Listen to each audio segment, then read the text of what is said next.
Welcome back to the baby in the crib. This is clip number 7. I have a correction from the last clip. Drusilla and Alexander Kirstead, they didn't live together in Jersey City. Alexander passed away in 1890. Drusilla, for the 1900 census, she's living in Jersey City. She's in Ward number 8. I'm really not sure. The record is kind of foggy, so it's very difficult to see exactly where she's living.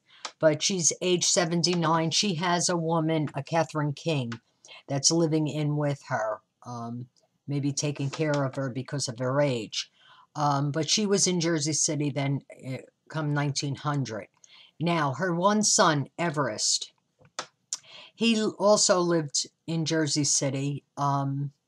I show him for the 1910 census as being in Ward 8, so it's right in the area of where the mother lived. He lived, I believe it was Bergen Avenue. Now, it's listed for him and his wife, Elizabeth.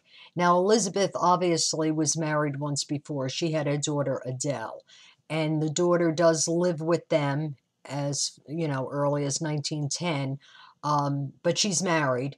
She's married and she has 2 children. So all of them are living together with a servant. They have a servant living with them. Now, Adele, the stepdaughter, she's either listed, she was hard to find because she's listed as Adele, and then she's listed as Florence. Her maiden name is unclear. Now, her husband, she's married to a Robert Bennett.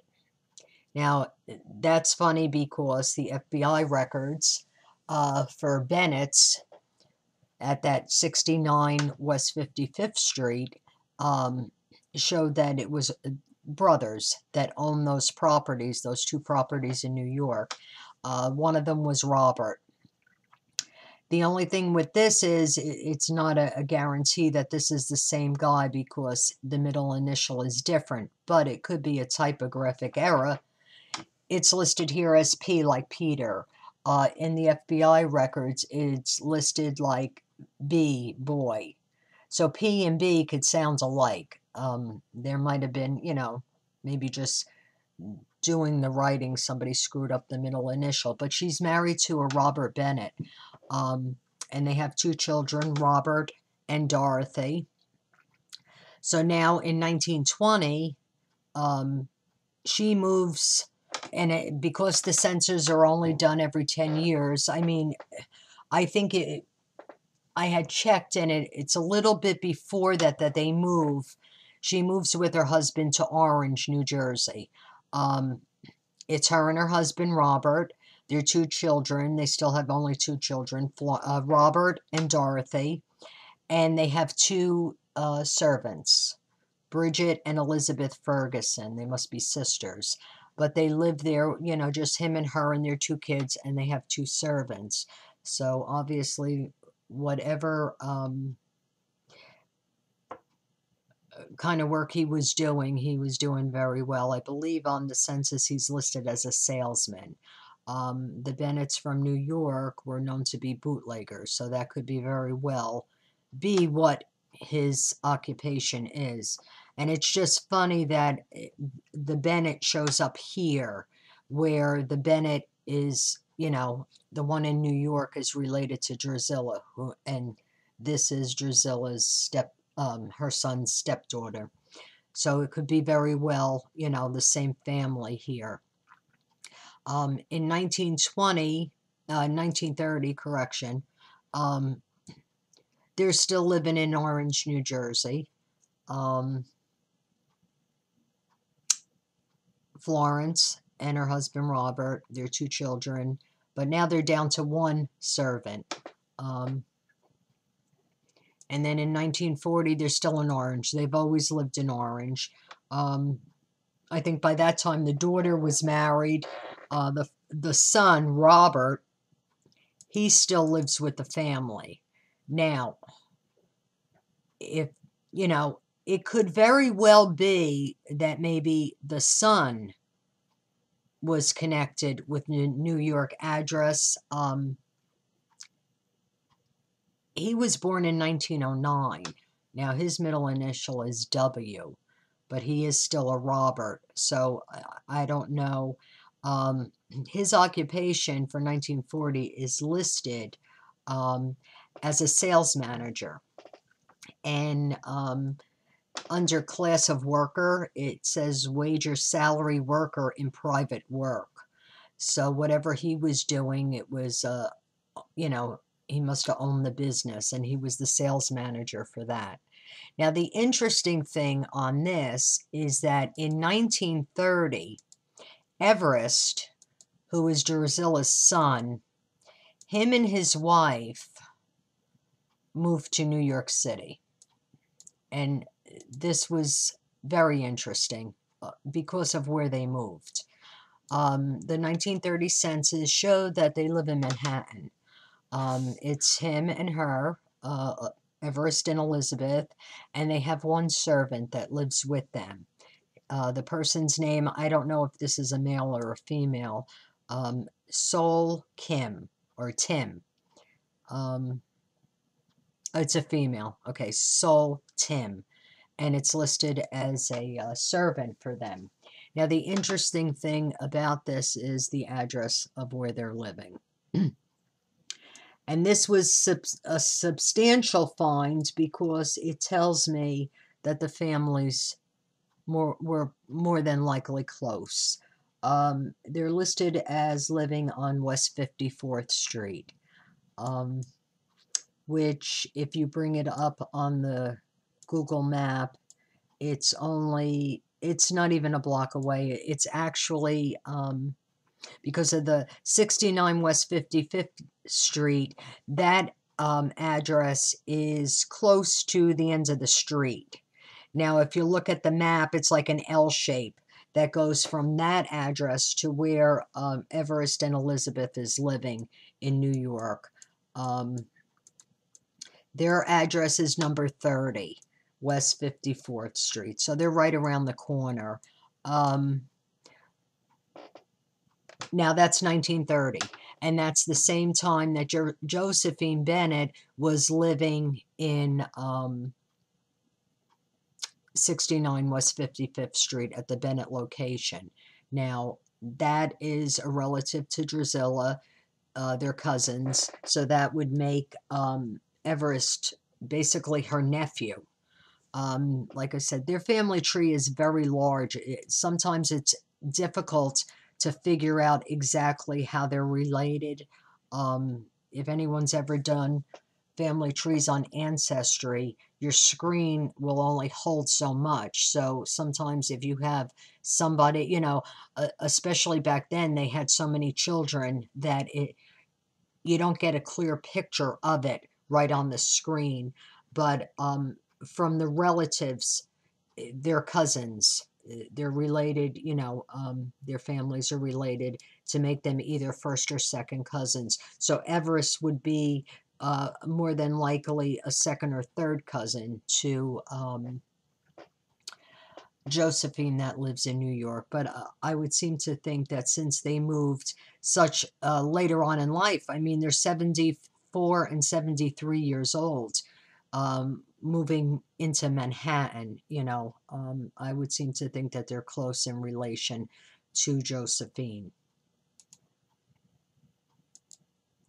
Okay, so continuing on the research, I felt at this point that Josephine Bennett was definitely somebody to look into. Not saying that she had anything to do with this event, but she did live in the location of where the FBI, you know, had that address.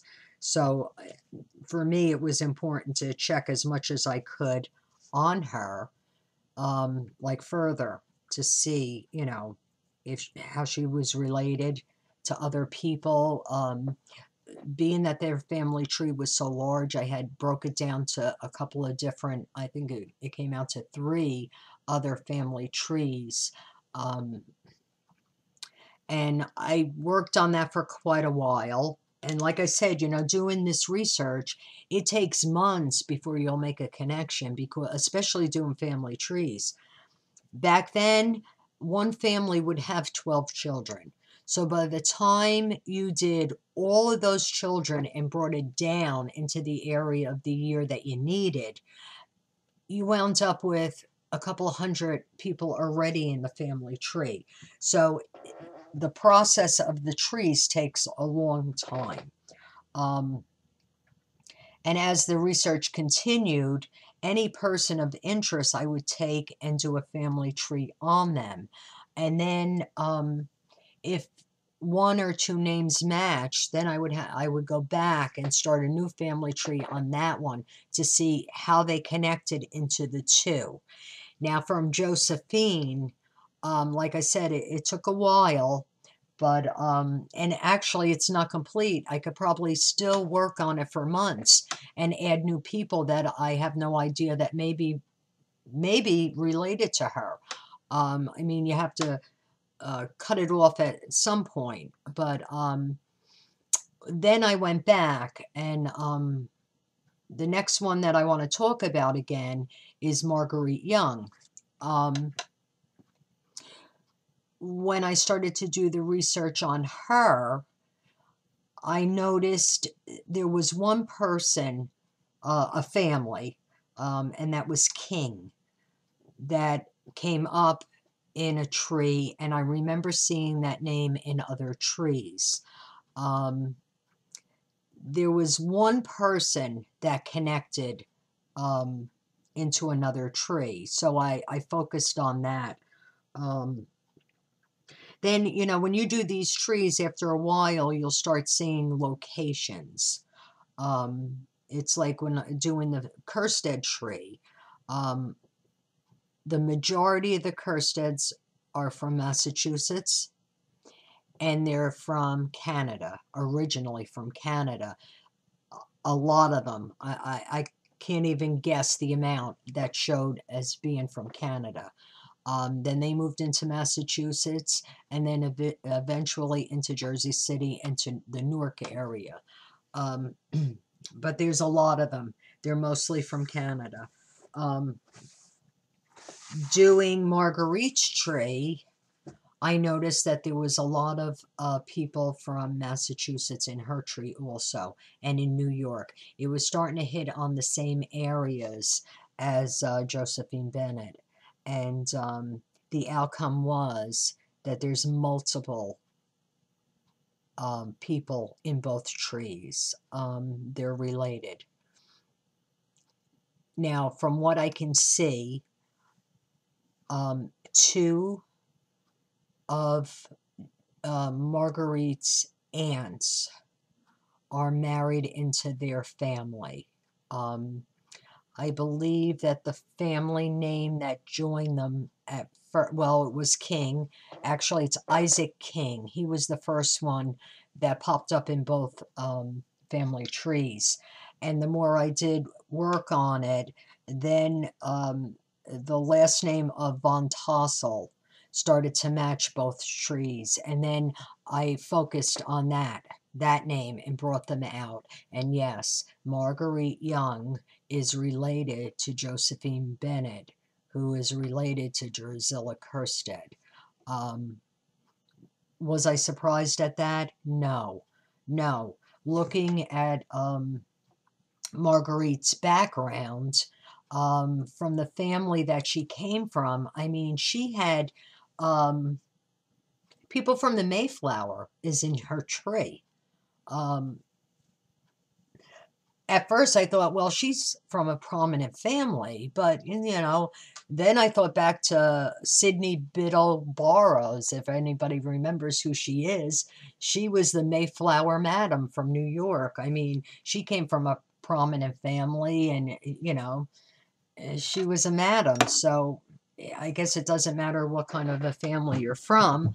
But anyway, the background showed that she probably didn't need to be a seamstress in someone's household, working as like seamstress, server, servant, whatever she was. That seems a little odd. The other thing with her is that she was friends with Henry Johnson. I mean, they hung out at her apartment. He's the one that, I believe that was planted with the um, guy from JP Morgan at his, with his boat and stuff. I explained that before.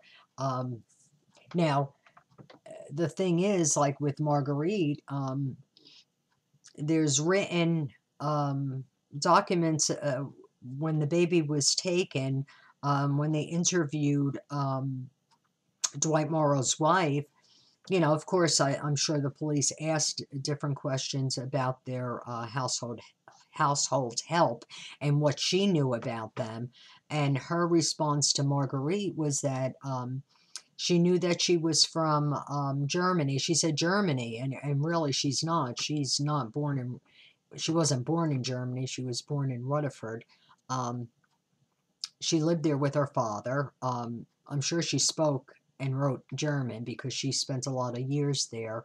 Um, that she was down on her luck, and I guess she needed a job. But the thing is, uh, by the census, if you look at the family members and where they lived, and some of them still had servants, my guess is that their family business wasn't doing all that bad. But even if they were, even if it was true that the family, her father's business was not doing well, then you would seem to think that after she left the Morrow household, being employed there, that she would live not in a slum, but in an area that, most middle class people, or, because her husband came from Germany, he didn't have a job.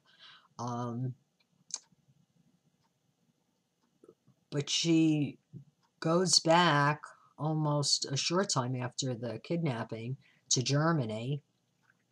The records show that they're living in the Waldorf Astoria. So how does that happen? I'm sure she didn't make a heck of a lot of money as a seamstress at the Morrows. If her father was down on his luck with his business, I don't know how she would have been able to afford to live at the Waldorf Astoria. There's other records for her later on in the years, living on Park Ave. And, that's money there. So either she lied to Morrow's wife about why she needed to work, or who knows. But that just seemed, and that was why I wanted to dig into her. And it turns out that her and Josephine Bennett are related. They show multiple matches with family members in both their trees.